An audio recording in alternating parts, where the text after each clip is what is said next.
Assalamualaikum warahmatullahi wabarakatuh. Perkenalkan, nama saya Poppy Meilani, NIM 22036155 dari jurusan Kimia NK Universitas Negeri Padang.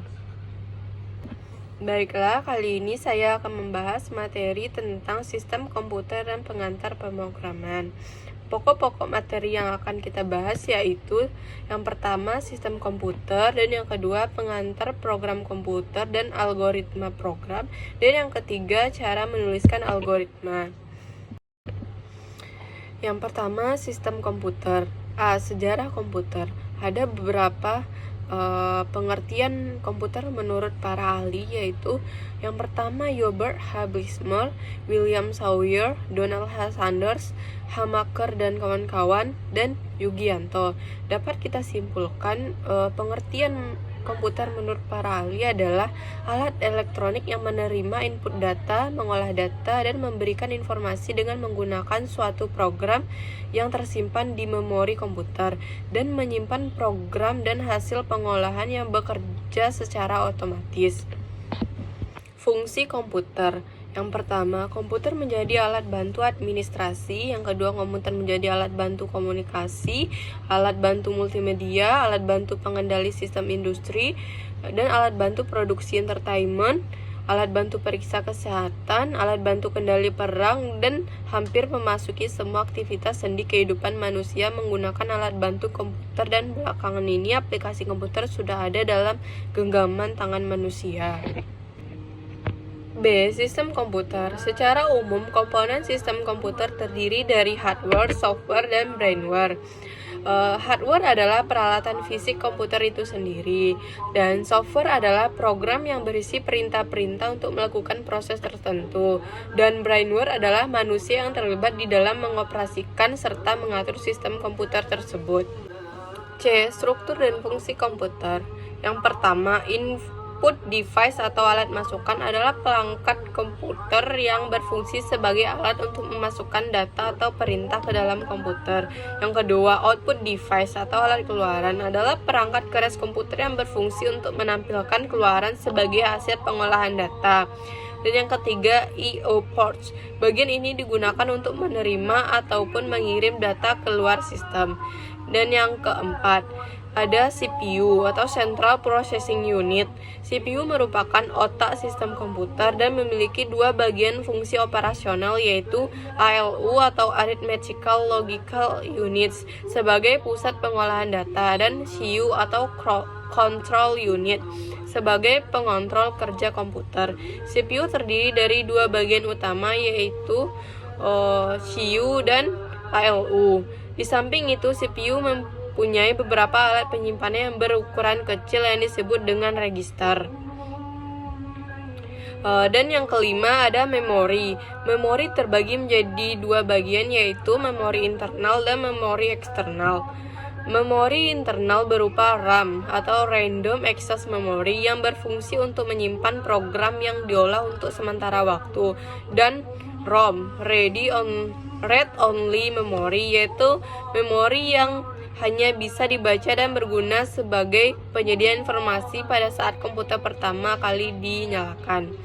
Yang keenam ada data bus, adalah jalur-jalur perpindahan data antar modul dalam sistem komputer. Dan yang ketujuh ada address bus, digunakan untuk menandakan lokasi sumber ataupun tujuan pada proses transfer data. Yang kedelapan ada control bus. Control bus digunakan untuk mengontrol penggunaan serta akses ke data bus dan address bus. D. Bagian-bagian komputer. Yang pertama ada casing komputer, kedua ada power supply, yang ketiga ada mainboard, yang keempat ada CPU atau prosesor, yang kelima ada chipset, yang keenam ada ROM, yang ketujuh ada RAM atau memori, yang kedelapan ada video card, yang kesembilan ada sound card, yang kesepuluh ada hard disk, yang ke-11 ada optical drive, yang ke-12 ada keyboard, dan 13 ada monitor. Sistem bilangan di komputer. Yang pertama ada sistem bilangan desimal, yang kedua ada sistem bilangan biner, yang ketiga ada sistem bilangan oktal, dan yang keempat ada sistem bilangan heksadesimal. Yang kelima ada konversi bilangan desimal ke sistem bilangan biner. Yang keenam ada konversi bilangan biner ke sistem bilangan desimal. Yang ketujuh ada konversi bilangan biner ke sistem bilangan oktal. Dan yang kedelapan yaitu konversi bilangan biner ke sistem bilangan heksadesimal. Materi yang kedua yaitu pengantar program komputer. Pada materi yang kedua ini kita membahas yang pertama yaitu bahasa pemrograman. Bahasa pemrograman ada 5, yaitu yang pertama bahasa pemrograman Java, yang kedua bahasa pemrograman PHP, yang ketiga bahasa pemrograman Python, yang keempat yaitu bahasa pemrograman C++, dan yang kelima yaitu bahasa pemrograman C. Dapat kita lihat pada bagian berikut ini, bahasa pemrograman terbagi lagi menjadi 2, yaitu imperatif dan deklaratif.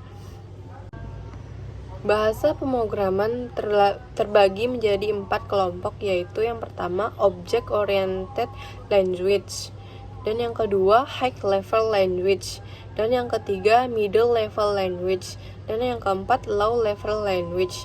Menurut generasinya, bahasa pemrograman digolongkan menjadi 5 generasi, yaitu generasi ke-1 yaitu Machine Language, dan generasi kedua yaitu Assembly Language, Assembler.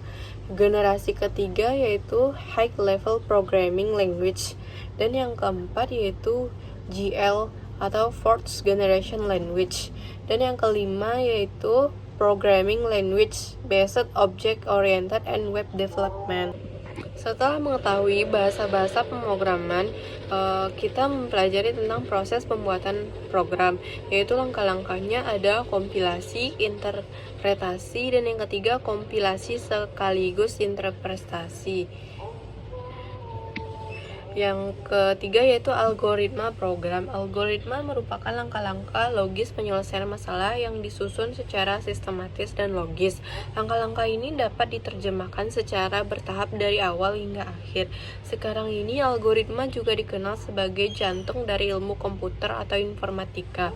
Hal ini disebabkan banyaknya cabang ilmu komputer yang diacu dalam terminologi algoritma.